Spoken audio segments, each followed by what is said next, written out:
Bismillahirrahmanirrahim. Assalamualaikum warahmatullahi wabarakatuh. Kepada yang terhormat Bapak Dian Anwar selaku dosen pembimbing mata kuliah kewirausahaan dan yang terhormat Bang Muhammad Nurudin selaku asisten dosen mata kuliah kewirausahaan.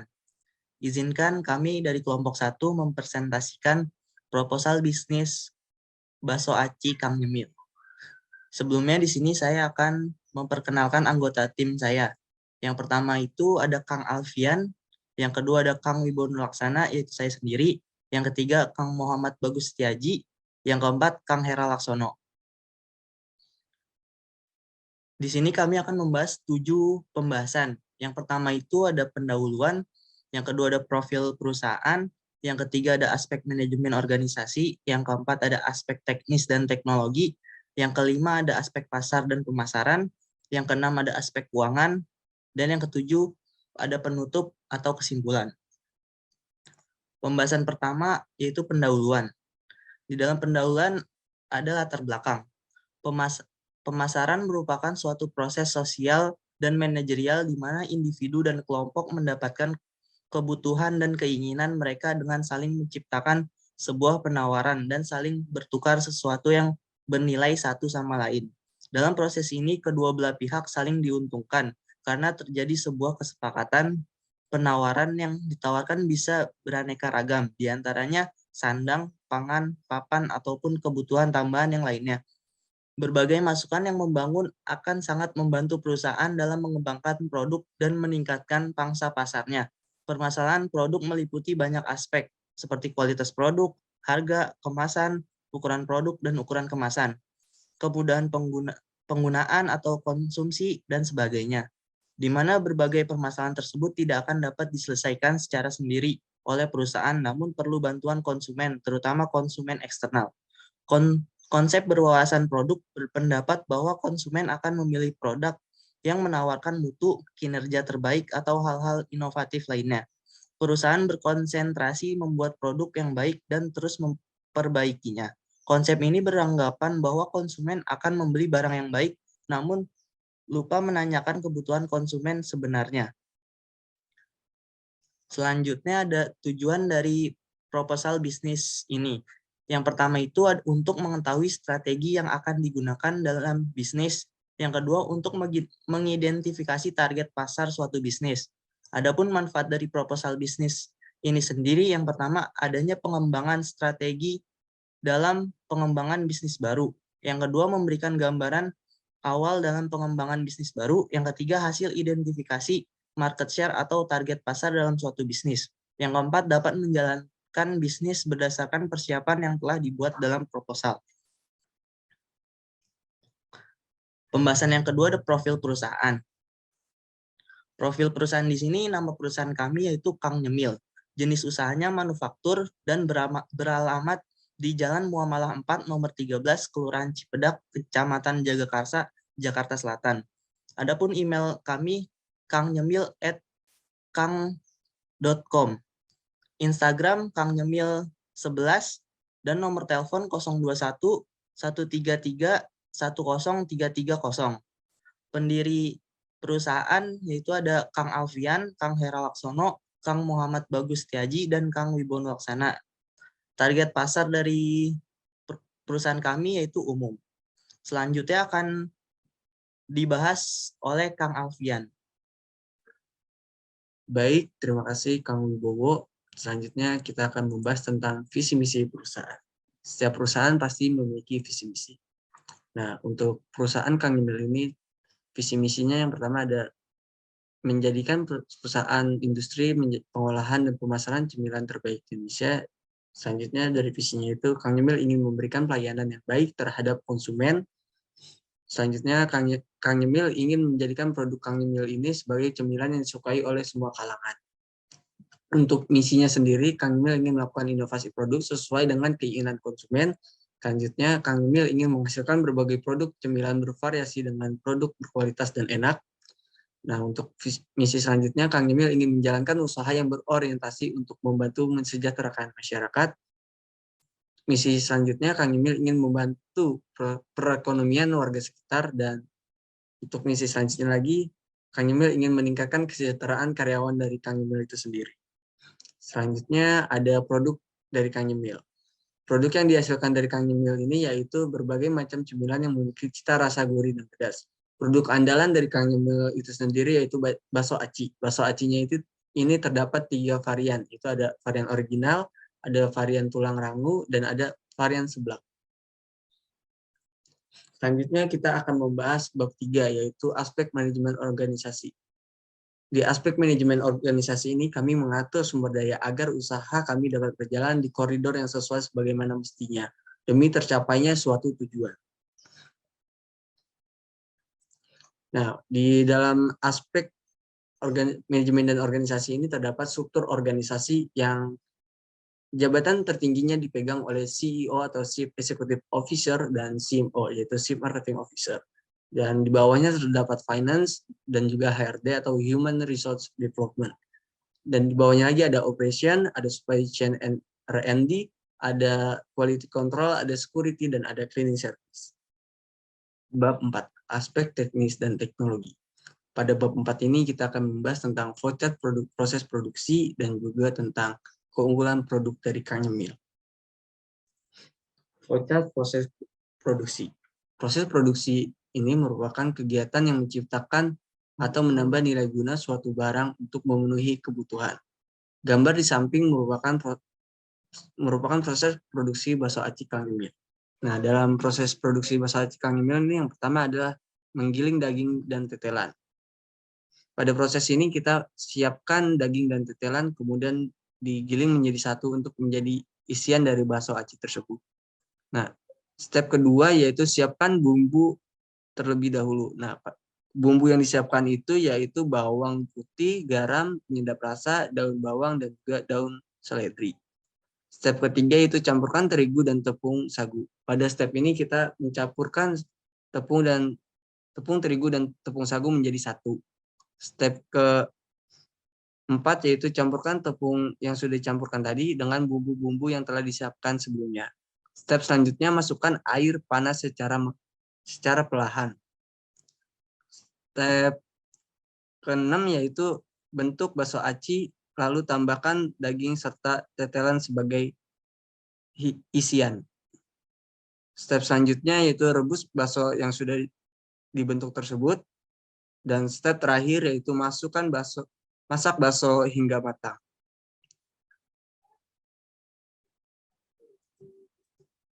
Selanjutnya yaitu keunggulan produk. Dengan harga yang terjangkau, produk bakso aci Kang Emil diolah dengan kualitas yang baik, sehingga memiliki cita rasa yang khas dan tambahan topping serta sambal dengan berbagai level yang dapat disesuaikan dengan selera konsumen. Produk bakso aci Kang Emil ini dikemas dengan kemasan yang mudah dibawa dan memakai strap 18 serta dapat dipakai kembali. Untuk pengiriman jarak jauh sendiri, bakso aci Kang Emil ini menggunakan tambahan kardus sebagai pengaman untuk pengiriman agar kualitas produk terjaga. Untuk penjelasan selanjutnya akan dijelaskan oleh teman saya yaitu Kang Muhammad Bagus Setiaji. Baik, terima kasih Kang Alfian. Selanjutnya mengenai bab 5 yaitu aspek pasar dan pemasaran. Nah, dalam menganalisis riset pasar, di sini kami menggunakan media Google Form dengan responden sebanyak 134 responden. Dalam riset pasar ini, banyak beberapa aspek yang harus diisi oleh responden. Yang pertama mengenai usia responden. Untuk usia responden, itu ada kurang dari 20 tahun, kemudian rentang 20 hingga 30 tahun, dan lebih dari 30 tahun. Untuk usia responden ini didominasi oleh umur 20 hingga 30 tahun dengan presentase sebesar 75,4%. Selanjutnya, mengenai jenis kelamin responden. Jenis kelamin responden ini didominasi oleh perempuan sebesar 65,7%. Kemudian, riset pasar mengenai domisili responden. Untuk domisili responden ini, kami memberikan opsi untuk para responden, yaitu dari Jabodetabek, dari Jawa Barat, Jawa Tengah, Jawa Timur, Bali, Sumatera, dan lainnya. Untuk domisili responden ini didominasi dari daerah Jabodetabek sebesar 53,7%. Selanjutnya, mengenai profesi responden. Dari profesi responden ini didominasi oleh mahasiswa sebesar 76,9%. Kemudian, mengenai pendapatan dari responden. Nah, di sini kami memberikan opsi pendapatan responden yaitu kurang dari 500.000, kemudian rentang 500.000 hingga 1.500.000, kemudian rentang 1.500.000 hingga 3 juta, dan lebih dari 3 juta. Nah, dari pendapatan responden ini didominasi oleh responden yang pendapatannya kurang dari Rp500.000, yaitu persentase sebesar 61,9%. Selanjutnya, pemilihan jenis makanan. Nah, di sini dari kami memberikan opsi yaitu makanan manis dan juga makanan pedas. Nah, untuk jenis makanan ini didominasi oleh makanan pedas, yaitu sebesar 60,4%. Nah, selanjutnya riset pasar mengenai pemilihan produk. Jadi kita memberikan opsi ini ada pemilihan produk makanan manis, makanan pedas, dan juga makanan gurih. Untuk makanan manis, itu ada klepon, kemudian kerik nana, dan juga kute atau kue ape. Nah, pada produk makanan manis ini didominasi oleh klepon. Kemudian, untuk pemilihan produk makanan pedas. Untuk pemilihan produk makanan pedas ini ada basreng, bakso aci, dan juga makaroni spiral. Dan dari produk makanan pedas ini didominasi oleh bakso aci. Kemudian, yang ketiga itu pemilihan produk makanan gurih. Dari produk makanan gurih ini ada keripik bawang, kemudian kulit lumpia, dan juga kerik tela atau keripik singkong. Dan dari makanan gurih ini didominasi oleh keripik bawang. Nah, dari ketiga pemilihan produk ini, di sini kami memilih produk makanan pedas karena pada pemilihan jenis makanan tadi itu banyak atau didominasi oleh jenis makanan yang pedas. Jadi kita memilih produk bakso aci. Nah, kemudian riset pasar berdasarkan kisaran harga produk. Jadi kita memberikan opsi atau memberikan pilihan untuk para responden untuk memilih kira-kira berapa sih kisaran harga produk dari bakso aci kami. Nah, di sini ada kurang dari 10.000, kemudian rentang harga 10.000 hingga 20.000, dan lebih dari 20.000. Nah, dari 134 responden didominasi harga produk sebesar rentang harga 10.000 hingga 20.000 rupiah untuk produk bakso aci. Kemudian, yaitu riset pasar mengenai metode pemesanan.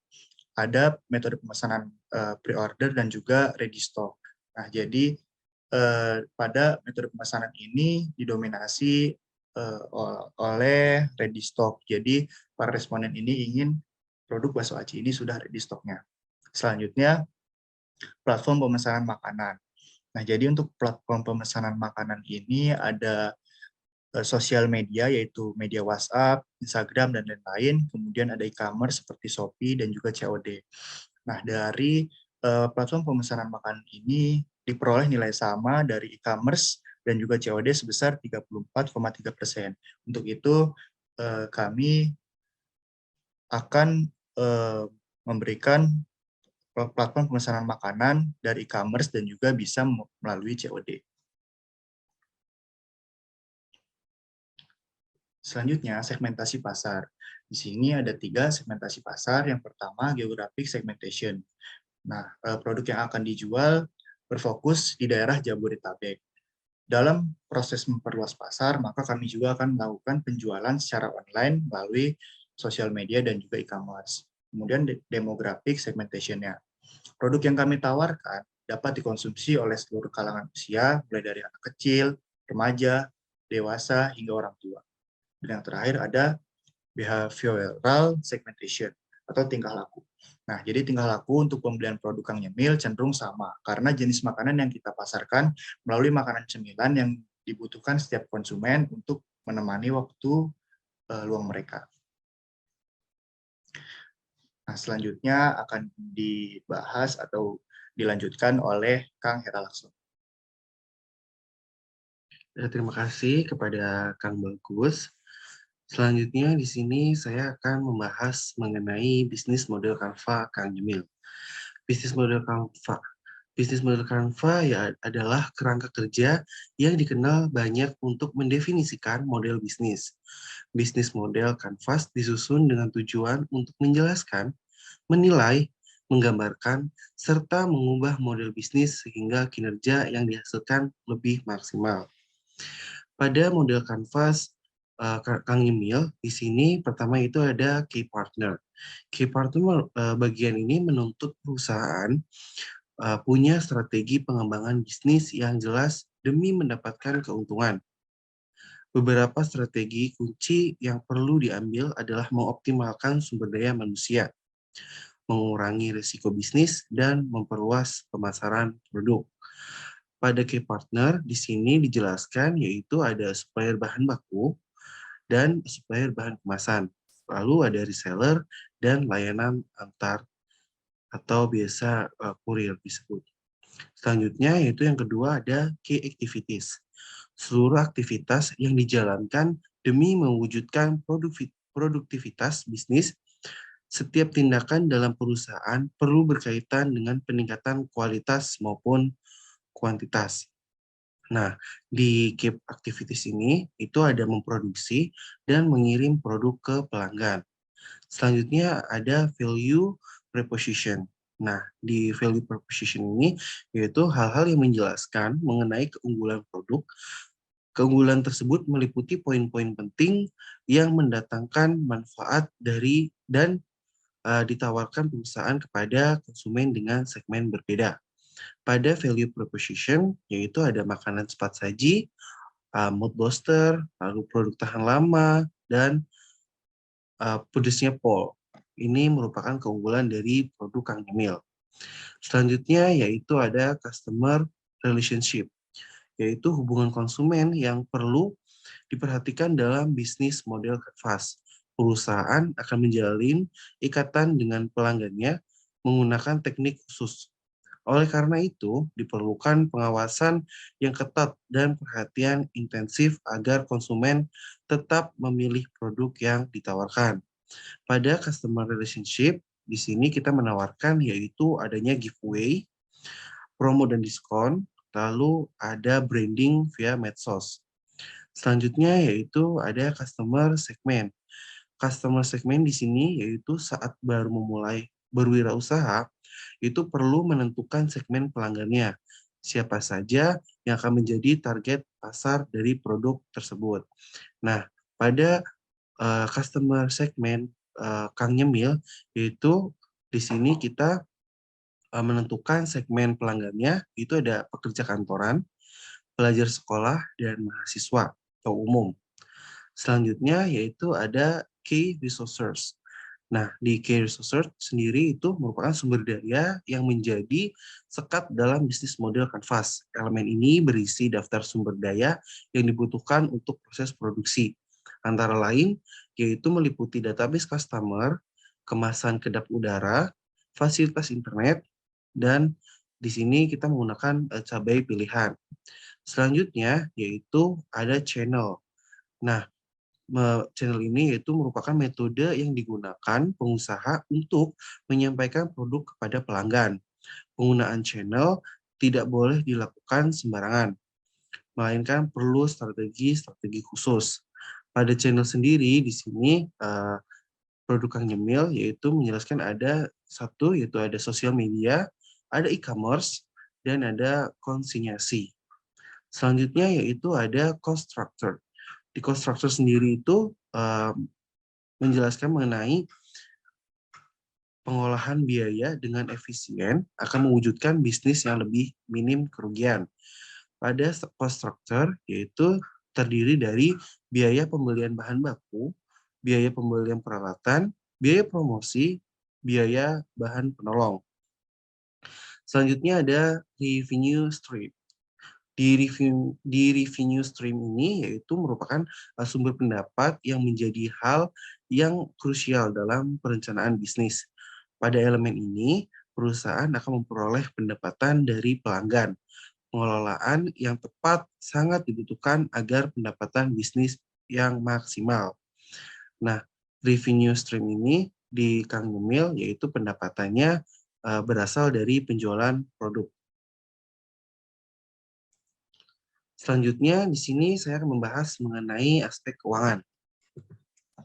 Untuk yang pertama yaitu ada bahan baku. Bahan baku sendiri yaitu terdiri dari cuangki lidah, cuangki somai, cuangki tahu, pilus cikur, tepung terigu, tepung sagu, daging, tetelan, jeruk nipis, air galon, bawang putih, daun seledri, mie telur, cabai, garam, dan penyedap rasa. Di sini kami lampirkan harga-harga biaya persatuan, lalu ada harga yang dibutuhkan dalam 1 bulan, di mana di sini kami menetapkan dalam 1 bulan produksi yaitu sebesar 300 piece. Selanjutnya yaitu ada biaya tenaga kerja. Biaya tenaga kerja di perusahaan Kang Emil yaitu ada 2 orang, yang mana masing-masing karyawan memperoleh gaji sebesar 500.000 per bulan. Selanjutnya yaitu ada biaya overhead pabrik, yaitu ada kompor, ada gas, ada dandang, ada panci, ada sendok, garpu, sarung tangan, celemek, plastik kemasan, stiker kemasan, dan kresek. Di sini kami paparkan yaitu harga satuan dan total yang dikeluarkan dalam 1 bulan, yaitu di biaya overhead pabrik. Selanjutnya yaitu mengenai laporan harga pokok produksi dan laba rugi perusahaan. Di sini kami menghitung harga pokok produksi berdasarkan pesanan, yang dimana 1 bulan yaitu ada sekitar 300 pesanan. Nah, untuk bahan baku langsung dalam 1 bulan yaitu dikeluarkan sebesar Rp713.000. Lalu tenaga kerja langsung yaitu sebesar 1 juta per bulan. Selanjutnya yaitu ada overhead pabrik yang dibebankan, yaitu ada sekitar Rp508.111. Lalu total dari biaya produksi yaitu sebesar Rp2.221.111,11. Nah, di sini kita ketahui yaitu harga jual. Harga jual diperoleh dari harga satuan, itu harga jual, yaitu sebesar 15.000 per piece, dikalikan dengan 300 piece per bulan, yaitu didapatkan harga 4.500.000. Lalu, harga jual kita kurangkan dengan biaya produksi, yaitu sebesar 2.221.111,11, yaitu didapatkan laba bersih yaitu 2.278.888,89 sen. Selanjutnya yaitu bab 7. Di sini dijelaskan yaitu mengenai kesimpulan. Berdasarkan penelitian riset pasar yang dilakukan dengan metode survei melalui Google Form, terdapat 134 responden yang berpartisipasi. Metode survei ini dilakukan dengan cara mengajukan pertanyaan sederhana tentang produk atau jasa yang kami riset. Pertanyaan yang kami berikan berupa nama lengkap, umur, jenis kelamin, pendapatan, survei produk makanan yang akan kami jual, serta metode pemesanan yang sering dilakukan oleh responden. Hasil riset pasar yang telah kami lakukan, diketahui produk makanan yang paling diminati yaitu produk makanan dengan rasa yang pedas. Target pasar kita yaitu di kalangan mahasiswa dan pegawai kantoran. 9 juga memiliki pasar yang luas dan digemari semua kalangan. Dengan demikian, total penjualan dalam sebulan yang diperoleh oleh Kang Emil yaitu Rp4.500.000 dengan pengeluaran sebesar Rp2.221.111,11. Maka laba yang diperoleh yaitu sebesar 2.278.888,89 sen. Demikian presentasi hasil proposal bisnis Kang Nyemil. Kurang lebihnya mohon maaf. Bila ada kata-kata ataupun perbuatan dari kelompok kami yang salah, kami mohon maaf. Wabillahi taufiq wal hidayah. Wassalamualaikum warahmatullahi wabarakatuh.